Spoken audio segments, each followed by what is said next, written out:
हे दोस्तों, मेरा नाम है Ismail and welcome to my channel I looks.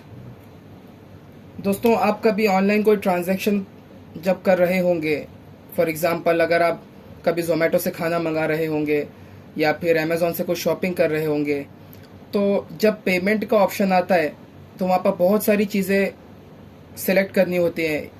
आप पेमेंट किस तरीके से करना चाहते हैं वो सॉफ्टवेयर ऑटोमेटिकली आपको पूछता है कि आप क्रेडिट कार्ड से पे करेंगे, डेबिट कार्ड से, यूपीआई से और दूसरे वॉलेट्स वगैरह से। तो ये एक्चुअली है क्या क्रेडिट कार्ड और डेबिट कार्ड? बहुत सारे लोग उसमें कंफ्यूज होते हैं। तो क्रेडिट कार्ड और डेबिट कार्ड एक्चुअल में है क्या? तो अगर आम लैंग्वेज में आपको समझाऊं तो क्रेडिट कार्ड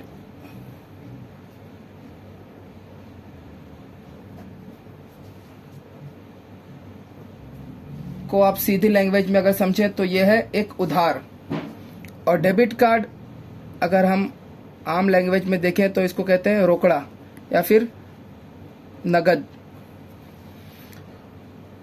क्रेडिट कार्ड यानी उधार। क्रेडिट का मतलब होता है उधार। क्रेडिट कार्ड जब आप फॉर एग्जांपल आपने कुछ 1,000 रुपए की कोई शॉपिंग की, 1,000 का आपने कुछ अमेज़ॉन से कुछ मंगाया, तो आपने जब 1,000 पेमेंट किया तो आपके डेबिट क्रेडिट कार्ड में 1,000 यूज हो जाएंगे। इसका मतलब क्या होता है कि आपको आपकी फॉर एग्जांपल आपकी लिमिट है 1,00,000, तो 1,00,000 में से 1,000 वहां पर माइनस हो जाएंगे और बचेंगे कितने? क्रेडिट लिमिट है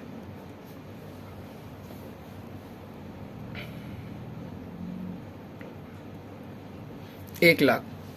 उसमें से आप 1,000 माइनस करेंगे तो बैलेंस बचेगा 99,000। और मान लीजिए आपके बैंक अकाउंट में अगर आप डेबिट कार्ड से उसको माइनस करते हैं तो मान लीजिए वहां पर अगर 1,00,000 है और वहां से आप अगर 1,000 माइनस करते हैं तो यहां पर बचेगा 99,000। तो दोनों में फ़र्क क्या है? एक्चुअल में फ़र्क ये है, क्रेडिट कार्ड जो है वो आपको इंस्टेंट आपके अकाउंट से पैसे नहीं कटते। डेबिट कार्ड जो है वो रोकड़ा। ये ऐसी बात हो गई जैसे कि आप किसी शॉप पे गए, 1,000 का माल खरीदा तो 1,000 आप उसको कैश दे दिए, तो आपके पास कितने बचे 1,00,000 में से जब 1,000 देंगे? 99। लेकिन क्रेडिट कार्ड का यूज़ करने से होता क्या है कि आपके अकाउंट से 1 रुपया भी नहीं कटा। आपके कार्ड में वो आपको सिर्फ दिखा रहा है कि 1,00,000 में से 1,000 कटा और 99,000 बचे हुए।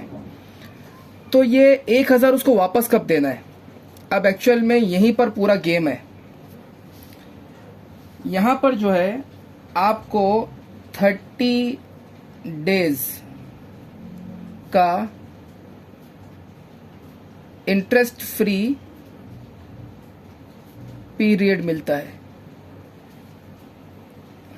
और यहां पर इंस्टेंट डिडक्शन।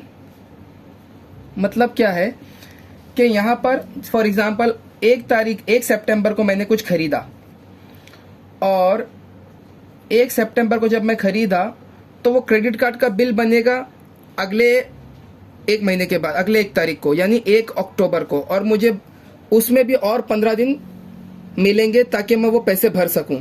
तो मान लीजिए कि मैं कुछ खरीदा 1 तारीख को, तो मुझे आज इंस्टेंट पैसे नहीं देना है मुझे उसको। मैं पहले उसको 30 दिन तक तो यूज़ करूंगा, वो पैसे मेरे पास रहेंगे। फिर उसके बाद अगले 1 तारीख को बिल जनरेट होगा और मुझे 15 दिन मिलेंगे। मतलब टोटल जो है 45 डेज, 45 दिन मिलेंगे। 45 डेज मुझे मिलेंगे। और यहां पर जो इंस्टेंट डिडक्शन मतलब ऑन द स्पॉट, जैसे ही मैंने कुछ खरीदा, मेरे बैंक अकाउंट से 1,00,000 में से 1,000, और बड़ी अमाउंट मान लीजिए कि 10,000 का कुछ मैं अगर खरीदता हूं तो वो ऑन द स्पॉट पैसे कट जाएंगे। ठीक है, यहां पर भी उसको पैसे देना है, लेकिन यहां पर क्या गेम क्या है कि फॉर एग्जांपल मैं कोई बड़ी अमाउंट खरीदता हूं, मान लीजिए मैं 25,000 का मुझे फ़ोन लेना है, मेरे अकाउंट में भी पैसे हैं और क्रेडिट कार्ड में भी मेरे पास लिमिट बाकी है, क्रेडिट लिमिट उसको कहते हैं, क्रेडिट लिमिट। तो अगर क्रेडिट लिमिट मेरे पास 1 लाख की है और मैं अगर 25,000 का फ़ोन खरीदता हूँ तो इंस्टेंट मेरे पास से तो कुछ पैसे गए नहीं, यहाँ पर इंस्टेंट पैसे कट जाएंगे। तो ये होगा कि 25,000 को मैं 45 दिन और यूज़ कर सकता हूँ और फिर जब पेमेंट का दिन आएगा तो मैं डेबिट कार्ड से क्रेडिट कार्ड को दे दूंगा। कब? After 45 days. अब ये 45 डेज ज़रूरी नहीं है, किसी किसी के यहाँ पर 50 डेज का भी होता है, 55 डेज का भी होता है, बहुत सारे अलग अलग उसमें सिनारियो है, लेकिन एक जनरल जो है वो 45 डेज का पीरियड आपको मिल जाता है। तो अब आप ये पूछोगे कि भाई ठीक है, मुझे 45 डेज का इसमें पीरियड मिल गया, मैं पैसे यूज़ कर सकता हूँ, बाद में तो मुझे देना ही है डेबिट कार्ड से, मैं वापस क्रेडिट कार्ड में उसमें ऑप्शन होता है पेमेंट करने का, तो मुझे बाद में भी देना, तो अभी क्यों नहीं दूँ। एक्चुअली क्रेडिट कार्ड के इस्तेमाल में बहुत सारे फ़ायदे हैं, लेकिन आम जो लोग हैं, आम जनता क्या करती है, जब उनके पास क्रेडिट कार्ड आता है तो वो लायबिलिटीज खरीदने लग जाती है, लायबिलिटीज खरीदने लग जाते हैं। तो यहां पर ये मिस्टेक है। फॉर एग्जांपल जैसे मान लीजिए कि क्रेडिट कार्ड आ गया, आपका क्रेडिट स्कोर बहुत अच्छा है, क्रेडिट कार्ड आपके पास आ गया, तो लोग क्या करने ले जाते हैं, चलिए मैं लिख देता हूं कुछ ऑप्शंस। मोबाइल फोन्स ले लेंगे, एक फ़ोन है फिर भी मोबाइल फ़ोन ले लेंगे, वो चीज़ जो उनको खरीदनी नहीं थी, क्रेडिट लिमिट दिखी, कोई ऑफर दिख रहा था उनको, फिर वो भी ले लिए, ज़बरदस्ती की एक्सेसरीज, वॉचेस ले लिया, वॉच ले लिए, फिर शॉपिंग कर लिए, एडिशनल शॉपिंग कर लिए कि ज़रूरत जो नहीं थी। अगर ज़रूरत है तो कोई बात नहीं, लेकिन इससे क्या होता है कि आदमी लायबिलिटीज ज़्यादा खरीदने लगता है। लेकिन डेबिट कार्ड, जब डेबिट कार्ड में उसमें लिमिट होती है तो वो सिर्फ नेसेसिटीज़ में इस्तेमाल करता है।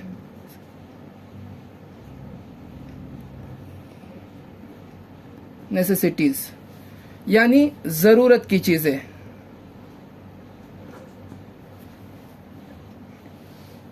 अब कोई इसमें ऑब्जेक्ट नहीं करे कि भाई मोबाइल फ़ोन मुझे ज़रूरत थी तो आप बोल रहे हो कि वो लायबिलिटी है।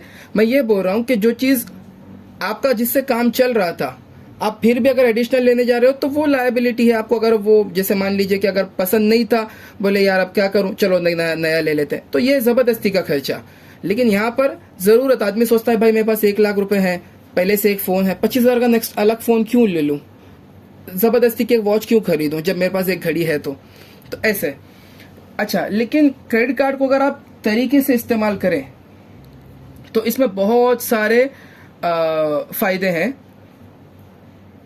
जैसे यहाँ पर होते हैं रिवॉर्ड्स,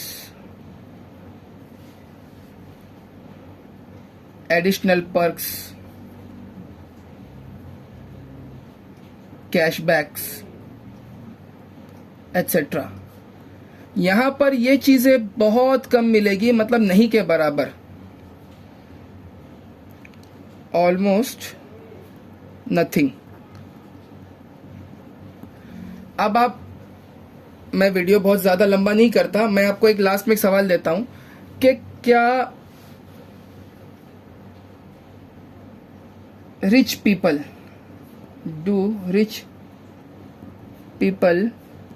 यूज क्रेडिट कार्ड? तो हमारा नेक्स्ट वीडियो इसी टॉपिक पे होगा, do rich people use credit card. Thanks for watching my guys.